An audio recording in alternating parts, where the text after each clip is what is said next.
Students, आज अपना topic है गैसों की अलग अलग गति। अर्थात हम पढ़ने वाले हैं गैसों में पाए जाने वाले उनके अणुओं की अलग अलग टाइप की गति, जिसको हम चाल या वेग भी कह सकते हैं। अर्थात यहाँ पे गति, चाल और वेग तीनों अलग अलग चीज़ें नहीं हैं, वो एक ही हैं। वो फिजिक्स में थोड़े से अलग हो जाते हैं।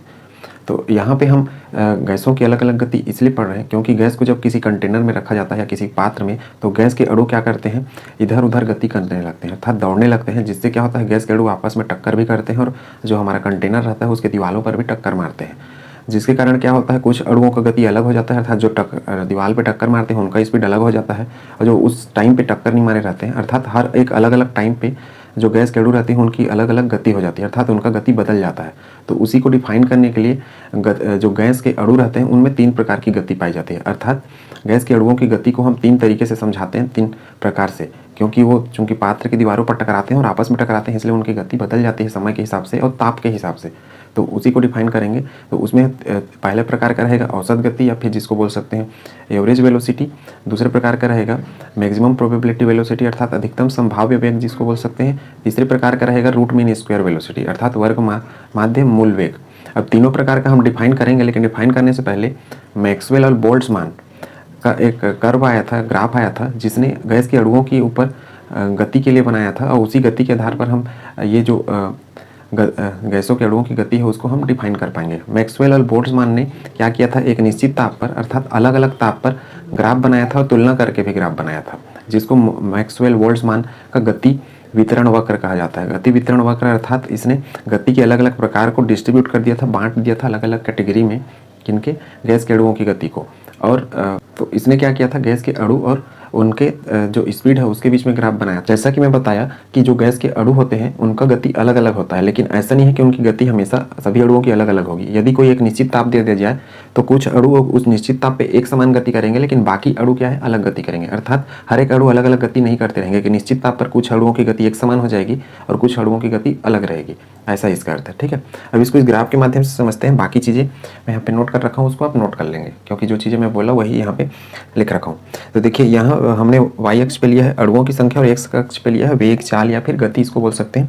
इसको सेंटीमीटर प्रति सेकंड, क्योंकि दूरी बटा समय होता है, अर्थात डिस्टेंस बाई टाइम, तो उसको हम दूरी को यहाँ पे सेंटीमीटर पर सेकंड लेंगे। सेंटीमीटर पर सेकंड क्यों, क्योंकि गैस के अणु बहुत बारीक होते हैं, और हम यहाँ कौन सा गैस बोल रहे हैं, यहाँ हम एक आदर्श गैस या आइडियल गैस का कंडीशन मान रहे हैं कि एक आदर्श गैस के जो अणु होते हैं वो कैसे गति करेंगे।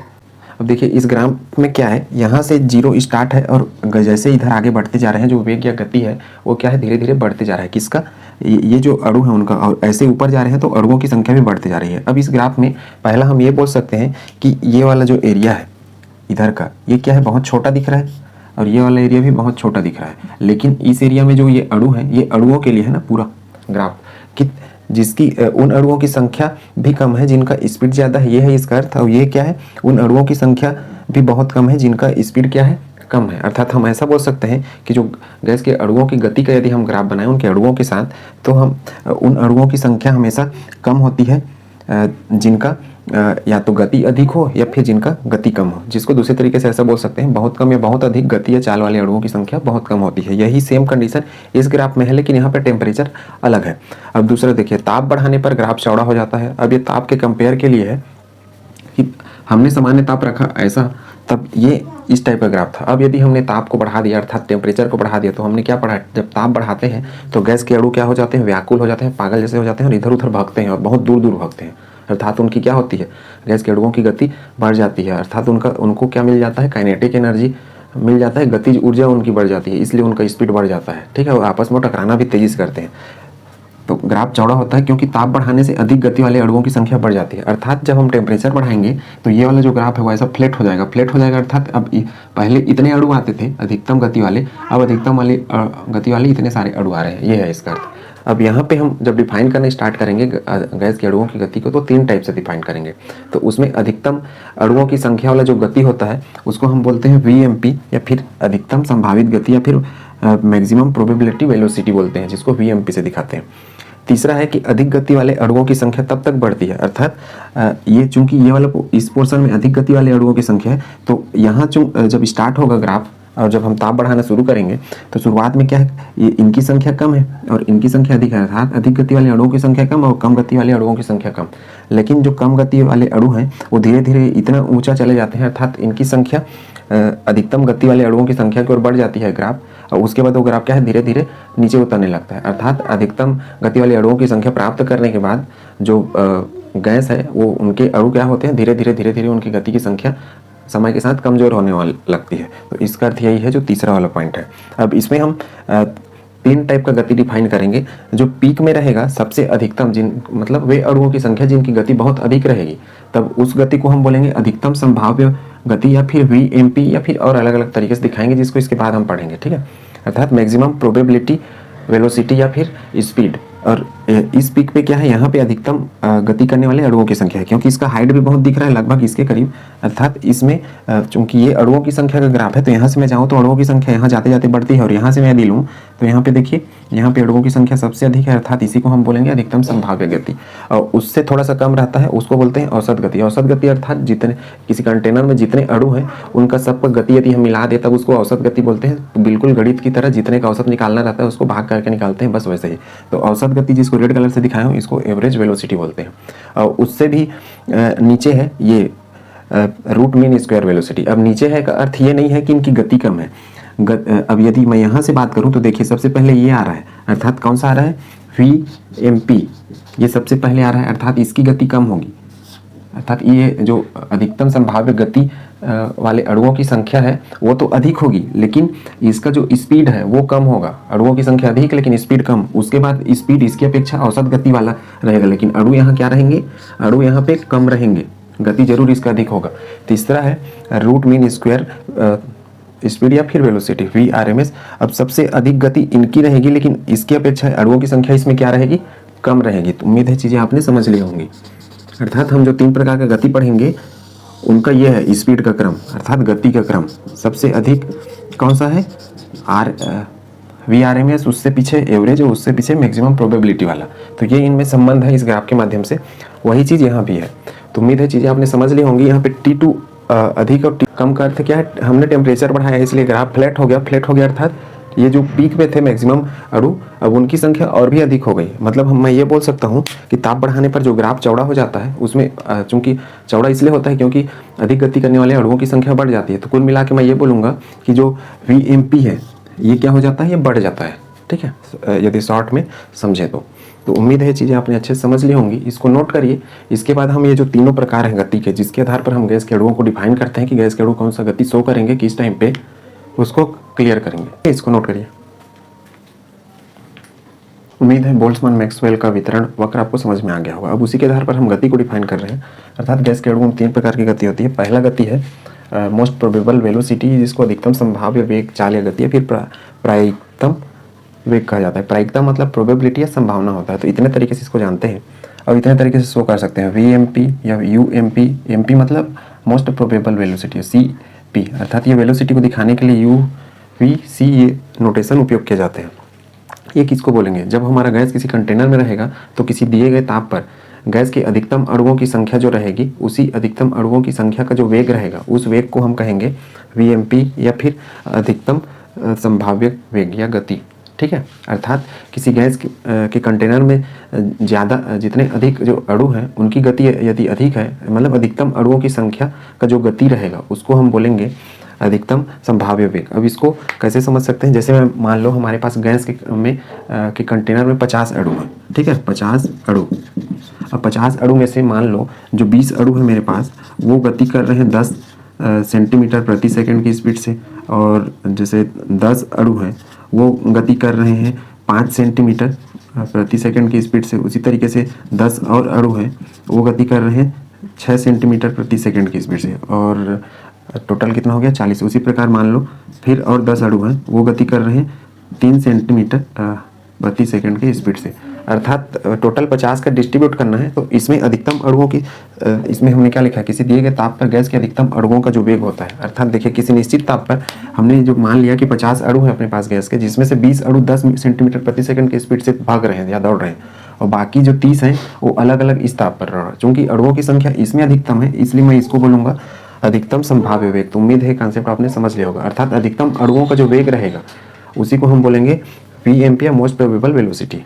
ठीक, ग्राफ के माध्यम से, जो कि हमने पहले पढ़ा कि ग्राफ के माध्यम से यदि देखें तो अणुओं की संख्या और वेग के बीच में यदि ग्राफ बनाते हैं तो अधिकतम अणुओं की संख्या के लिए पीक यहाँ पे आता है, क्योंकि अणुओं की संख्या यहाँ से स्टार्ट होकर यहाँ पे खत्म होती है और स्पीड यहाँ से स्टार्ट होकर यहाँ खत्म होता है। तो सबसे पहले यही आता है VMP, अधिकतम संभाव्य वेग या गति। ठीक, ये हो गया अपना पहला। और यदि हम इसका रिलेशनशिप देखें तो इस VMP का सूत्र होता है 2RT/m। ये मैक्सवेल का इक्वेशन का रिलेशन है। ठीक है, ये मैक्सवेल का फार्मूला है, ये गणित बनाने में काम आएगा मैक्सवेल समीकरण से। अब इसको यदि हम दूसरे तरीके से कन्वर्ट कर दें तो दूसरे तरीके से यही क्या हो जाएगा, देखिए हमने आदर्श गैस समीकरण में क्या पढ़ा है, PV = RT पढ़ रखा है, तो इसकी जगह मैं इसको रिप्लेस करके और क्या कर सकता हूँ 2PV/m। m क्या है यहाँ पे, m है यहाँ पे मोलर मास, किसका, गैस के अणुओं का, मोलर द्रव्यमान, p क्या है प्रेशर और p क्या है वॉल्यूम अर्थात आयतन, यहाँ r क्या है गैस कांस्टेंट और p क्या है टेम्परेचर, किसमें, केल्विन में। तो उम्मीद है यहाँ तक आपने समझ लिया होगा। इसको हम और यदि देखें तो देखिए V/m, और हमने क्या पढ़ा है डेंसिटी। डेंसिटी मतलब होता है घनत्व, घनत्व बराबर होता है द्रव्यमान बटा आयतन, घनत्व बराबर होता है द्रव्यमान बटा आयतन। अब ये द्रव्यमान मतलब वास्तव में मैं इसको मोलर द्रव्यमान को यदि कन्वर्ट कर दूं तो यही फार्मूला हमको एक और दूसरे तरीके से देखने को मिल जाएगा। कैसे, ये यदि घनत्व के फार्मूला में यदि मैं रिप्लेस कर दूं इसको तो ये हो जाएगा हमारे पास 2P/, ये हो जाएगा D। ये D कहाँ से आया, D जनरली होता है द्रव्यमान बटा आयतन। अब इस द्रव्यमान की जगह मैं मोलर द्रव्यमान को लिया हूँ, द्रव्यमान तो दोनों ही है, चाहे मोलर द्रव्यमान हो कि द्रव्यमान। ठीक है, अब m/v मतलब द्रव्यमान बटा आयतन। अब इसको मैं ऐसा कर दूं V/m, तो ये क्या लिखना पड़ेगा मुझे 1/d लिखना पड़ेगा, क्योंकि इसको मैंने पलट दिया। तो सेम वही किया हमने, V/m है तो उसको हमने 1/d बना दिया। अर्थात ये हमको फार्मूला 3 तरीके से देखने को मिल जाएगा, एक ये हो गया, दूसरा ये हो गया, अर्थात 3 अलग अलग कंडीशन में। तो ये इंपॉर्टेंट फार्मूला है, ये सबसे ज़्यादा इंपॉर्टेंट है, इसी से सब डिराइव हो रहा है इसका। ठीक है, तो समझ गए होंगे आप कि अधिकतम जो अणु का जो गति रहेगा उसी गति को हम क्या बोल रहे हैं, अधिकतम संभाव्य वेग, जैसे कि नाम से ही पता चल रहा है मैक्सिमम प्रोबेबिलिटी वेलोसिटी। इस उदाहरण से और क्लियर हो गया होगा। क्योंकि अधिकतम अणु इसमें है इसलिए इसी वेग को हम, जो गैस रहेंगे 50, इनका हम अधिकतम वेग मान लेंगे। ठीक, क्योंकि बाकी अणुओं की संख्या कम है इस वजह से हम इसको मानेंगे, क्योंकि अणुओं की संख्या इसमें अधिक है, वेग चाहे इसका कुछ भी हो उसी को हम अधिकतम मानेंगे। अणुओं की संख्या को देखना है इसमें वास्तव में किनकी अणुओं की संख्या अधिक है। दूसरा है औसत वेग या एवरेज वेलोसिटी। औसत का अर्थ होता है कि जो भी चीज़ें दी हुई है उसको हम जोड़ दें और उसमें टोटल करके भाग दे दें, अर्थात जितने अणु हैं उनकी संख्या से। तो सेम गणित के औसत की तरह है ये भी। इसमें भी क्या है कि कोई भी एक दिए गए ताप, दिए गए या निश्चित ताप का अर्थ क्या है कि कोई एक फिक्स ताप पर, जैसे 25 डिग्री है तो 25 डिग्री रहेगा, 24 डिग्री है तो 24 डिग्री, ऐसा नहीं है कि अलग अलग ताप। तो कोई भी एक ताप पर गैस के अणुओं का अलग अलग जो वेग होता है उस वेग को यदि हम जोड़ दें इस तरीके से और उसका औसत निकाल दें, अर्थात देखिए मान लो कोई एक गैस का अणु है वो V1 वेग है उसका, दूसरे का V2, तीसरे का V3, ऐसी ढेर सारे अणु हो सकते हैं। तो हम क्या लिख सकते हैं Vn, n का अर्थ यहाँ पे क्या है, नंबर या संख्या। तो चूंकि इतने हो गए तो हम इसको टोटल, जैसे मान लो यहाँ 5 रहेगा तो बट्टा में क्या कर दूंगा 5 कर दूंगा। इस तरीके से औसत वेग निकालते हैं। और ये नीचे क्या है, ये अणुओं की कुल क्या है, संख्या है, तो उससे हम भाग दे देंगे तो गैस के अणुओं का क्या निकल जाएगा, औसत वेग निकल जाएगा। अर्थात किसी कंटेनर में औसत स्पीड से चलने वाले अणुओं की का वेग। ठीक, अब ये हमारे पास फार्मूला हो गया सामान्य V एवरेज। इसको भी इस तरीके से 4 तरीके से दिखाते हैं, V एवरेज, U एवरेज या C बार या फिर V बार। तो किसी भी तरीके से रिप्रेजेंट कर सकते हैं। C यहाँ यदि लेंगे तो ये सब में C1, C2, C3 लिखना पड़ेगा। U लेंगे तो U1, U2, U3, UN इस तरीके से आपको लेना पड़ेगा। अब यदि मैक्सवेल का जो इक्वेशन है उसके हिसाब से यदि हम देखें तो इसका इक्वेशन ये बनेगा V एवरेज बराबर 8RT/m। डेरिवेशन हमारे में है नहीं, सिर्फ इक्वेशन है, तो इक्वेशन हम पढ़ रहे हैं। अब इसी को मॉडिफाई कर दूं तो PV बराबर RT होता है, तो ये क्या हो जाएगा 8PV बराबर πm। इस तरीके से मॉडिफाई कर सकते हैं। PV = RT, ये यहाँ से आदर्श गैस समीकरण से यदि मोल के लिए मैं निकालूँ तो PV = nRT होता था। ठीक है, तो वहाँ से हमने इसको रिप्लेस कर दिया, अर्थात ये समीकरण हमको इस तरीके से दूसरा दिखने लगेगा। और यदि हम और इसको मॉडिफाई करें तो V एवरेज हो जाएगा अपना 8P और π हो जाएगा, और इधर में करना पड़ेगा D, किसकी तरह, सेम हमने ये देखिए D बराबर होता है घनत्व बराबर द्रव्यमान बटा आयतन। इसके जगह हमने m ले लिया है, अर्थात m क्या है, मोलर द्रव्यमान है, मोलर मास है, तो इसको हमने V/m कर लिया, तो ये हो जाएगा 1/d उल्टा। तो इस रिलेशनशिप से हमने इसको रिप्लेस कर दिया। तो हमारे पास यही फार्मूला इन 3 तरीकों से मिलेगा। और ये चीज़ें कहाँ से आई हैं, साइड में मैं लिखा हूँ। तो उम्मीद है कॉन्सेप्ट आपने समझ लिया होगा। औसत वेग किसको कहेंगे और अधिकतम संभाव्य वेग। अधिकतम संभाव्य वेग में अणुओं की संख्या देखना है, जिन अणुओं की संख्या अधिक होगी और उनका जो वेग होगा वही वेग क्या कहलाएगा, अधिकतम संभाव्य वेग। औसत वेग क्या होगा, जितने अणु हैं सबका अलग अलग गति रहेगा, उन गतियों को जोड़ना है और जोड़ने के बाद जितने गति हैं उनका टोटल कर देना है सीधा सा। कुल मिला के मान लो मुझे औसत निकालना है 2 3 4 इसका, तो औसत निकालने में क्या करते हैं 2 धन 3 धन 4 बटा में क्या करूँगा 3 करूँगा। 3 मतलब इनकी संख्या 3 है इसलिए, तो इसका मुझे क्या निकल जाएगा औसत, मतलब गणित के जैसा पूरा इसको करना है, गणित में जो औसत होता है वैसा ही। तो कुल हमको क्या पता चल जाएगा, औसत वेग पता चल जाएगा। और औसत वेग के लिए हमने रेड कलर से ये इस ग्राफ में बना रखा है, इसको नोट करिए। फिर हम इसका लास्ट तीसरा वाला जो गति है VRMS या वर्ग माध्य मूल वेग वो पढ़ेंगे। RMS या रूट मीन स्क्वायर वेलोसिटी अर्थात वर्ग माध्य मूल वेग या चाल, जैसे कि इसके नाम से पता चल रहा है वर्ग माध्य मूल वेग। माध्य मतलब हो गया औसत और वर्ग मतलब हो गया वर्ग, अर्थात इसमें हम क्या करने वाले हैं, जो हमारा गैस का कंटेनर रहेगा उसमें जो गैस के अणु रहेंगे उन प्रत्येक अणु का अलग अलग वेग निकालेंगे। वेग मतलब जैसे मान लो हमारे पास गैस है, उस कंटेनर किसी कंटेनर में वो सबका वेग है V1 V2 V3 ऐसा V4 V5 अलग अलग वेग है, और प्रत्येक वेग का हम इसके बाद क्या करेंगे वर्ग करेंगे। वर्ग करने के बाद हम ये सब का औसत निकालेंगे। औसत निकालने के बाद हम उसका जब अंडर रूट कर देंगे तब हम उसको बोलेंगे VRMS। तो उम्मीद है चीज़ आपने समझ लिया होगा। अर्थात गैस के अलग अलग अणुओं का वेग और वेग का वर्ग किया गया है, वर्ग करने के बाद उनका औसत निकाला गया है, अर्थात माध्य निकाला गया है। माध्य मतलब औसत होता है, समांतर माध्य जिसको बोलते हैं। उसके बाद औसत निकालने के बाद इसका क्या किया गया है वर्गमूल। तो इस प्रकार का जो वेग आता है उसको बोलते हैं VRMS। ये सबसे परफेक्ट वेग है, अर्थात हमने 3 टाइप का वेग पढ़ा। पहला हमने पढ़ा मैक्सिमम प्रोबेबिलिटी वाला, दूसरा पढ़ा हमने एवरेज वाला, तीसरा पढ़ा हमने VRMS वाला। अर्थात जो VRMS है वो बहुत अच्छा स्पीड को नाप सकता है, बहुत परफेक्ट नाप सकता है, इसलिए VRMS सबसे बेस्ट माना जाता है। और ये सबका यूनिट क्या होगा, सबका यूनिट होगा, चूंकि वेग है तो सेंटीमीटर प्रति सेकेंड इनका यूनिट होगा। ठीक है, तो उम्मीद है VRMS आपने समझ लिया होगा।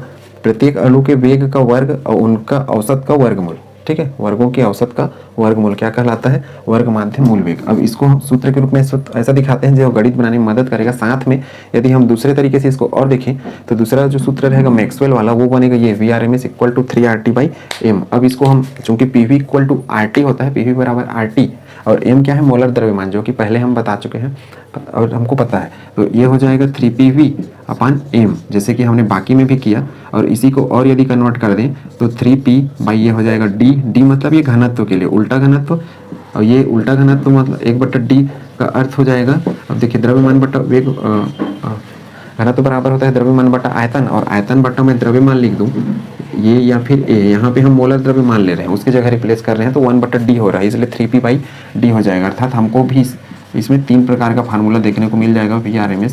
और इसके अलावा हम इनमें ताप में भी रिलेशन बना सकते हैं इनके। तो जो बाकी इसके क्वेश्चन रहेंगे वो सब मैं नेक्स्ट वीडियो में हम काइनेटिक थ्योरी ऑफ गैस जब पढ़ेंगे तो उसमें मैं बता दूंगा क्वेश्चन को। ठीक है, तो उम्मीद है ये तीनों वेग आपने गैस के अणुओं को समझ लिया होगा। तीनों में सबसे परफेक्ट है VRMS। अब यदि तीनों वेग में हम संबंध देखें तो तीनों वेग में हमने ये इंपॉर्टेंट है ना संबंध वाला, क्योंकि कभी कभी जो एग्जाम्स होते हैं उसमें संबंध पूछ देता है। तीनों वेग में यदि संबंध देखें तो इस टाइप से होता है, जैसे कि मैं पहले इस चित्र में बता चुका हूँ कि जो मैक्सिमम प्रोबेबिलिटी वाला रहता है अर्थात अधिकतम अणुओं की संख्या का जो वेग होता है वो ये बोला जा रहा है। इसका अर्थ यह है औसत मतलब सबका वेग का औसत निकाल रहे हैं, और इसमें औसत के अलावा हम उसका वर्ग मूल भी निकाल रहे हैं, वर्ग करने के बाद वर्गमूल निकाल रहे हैं तब। तो इसमें यदि हम देखें तो सबसे कम स्पीड इसमें पता चलेगा अधिकतम संभाव्य गति में, क्योंकि ये पीछे है, और सबसे अधिक और सबसे अच्छा स्पीड हमको पता चलेगा VRMS में। तो स्पीड की यदि बात करूँ तो VRMS वाला सबसे अधिक स्पीड वाला है, जैसे गति का क्रम यहाँ पे, और एवरेज उसके पीछे, और सबसे कम गति होता है VMP अर्थात मैक्सिमम प्रोबेबिलिटी का। अर्थात कुछ भी डाटा दिया रहेगा तो उसका हम तीनों स्पीड निकाल सकते हैं, लेकिन सबसे अच्छा एक्यूरेट माना जाता है VRMS को। संबंध की बात करें तो तीनों के बीच अनुपात ऐसा लिख सकते हैं मैक्सिमम प्रोबेबिलिटी सबसे कम वाले को पहले, उसके बाद ये एवरेज मतलब बीच में रखना है इसको, और ये इसको सबसे अच्छा वाले को सबसे सामने रखना है। ठीक है, अब इसका फार्मूला यदि हम पढ़ें 2RT/m हमने पहले पढ़ा, इसका एवरेज में 8RT/m। डेरिवेशन हमारे में नहीं है इसलिए फार्मूला हमको रटना पड़ेगा। ठीक है, सभी में एक ही जैसे है, बस इसमें 2 है, इसमें 8 है, इसमें 3 है, और बाकी इसमें एक एक्स्ट्रा है पाई, बाकी RT/m सब में कॉमन ही है। ठीक है, ये है 3RT मतलब ये 2 हो गया तो ये वाला 3 हो गया, और बाकी ये 8 है, इसमें एक एक्स्ट्रा आपको पाई याद करना पड़ेगा। एक ही जैसे फार्मूला है, थोड़ा सा बस अंतर। अब इसको यदि हम सरलीकरण कर दें तो देखिए RT/m और RT/m एक दूसरे से सब कैंसिल आउट हो जाएगा। यदि काटाना चाहे तो एक जैसे कॉमन निकाल देंगे तो क्या बच गया 2 बच गया, यहाँ 8/पाई, यहाँ 3 बच गया। 2 का वर्गमूल निकाले यदि तो इतना निकलता है 1.414। 8/पाई का निकाले, पाई यहाँ क्या लेना है हमको 3.14 लेना है डाटा, और उसका वर्गमूल जब निकाला जाए तो 1.595 निकलता है, और 3 का 1.732 होता है, जो कि हम पहले पढ़ चुके हैं बचपन में। ठीक है, तो एक डाटा ऐसा आता है वर्गमूल निकालने के बाद। और यदि हायर लेवल पे अच्छा से कैलकुलेशन करके निकाला जाए तो हमको एक परफेक्ट डाटा मिलता है इतना, अर्थात इन तीनों के बीच में अनुपात ये होता है 1:1.28 अनुपात 1.224। तो इसको याद रखना है क्योंकि कभी कभी पेपर में ये आ जाता है कंपटीशन एग्जाम में। तो उम्मीद है तीनों वेग और इनके संबंध आपको समझ में आ गए होंगे। बोल्ट्जमैन और मैक्सवेल का कर्व भी आपको समझ में आ गया होगा। आज के लिए बस इतना ही। नेक्स्ट टॉपिक में हम इसके आंकिक प्रश्न और काइनेटिक थ्योरी ऑफ गैस अर्थात गैसों के अणुगतिक सिद्धांत की बात करेंगे, जिसमें हमको स्पेशली काम यही आएगा वर्ग माध्य मूल वेग जो काइनेटिक थ्योरी है उसमें इसी का उपयोग बहुत अच्छा किया गया है क्योंकि यही सबसे परफेक्ट वेग माना जाता है। इसको नोट करिए। ठीक, आज के लिए बस इतना ही। Thank you.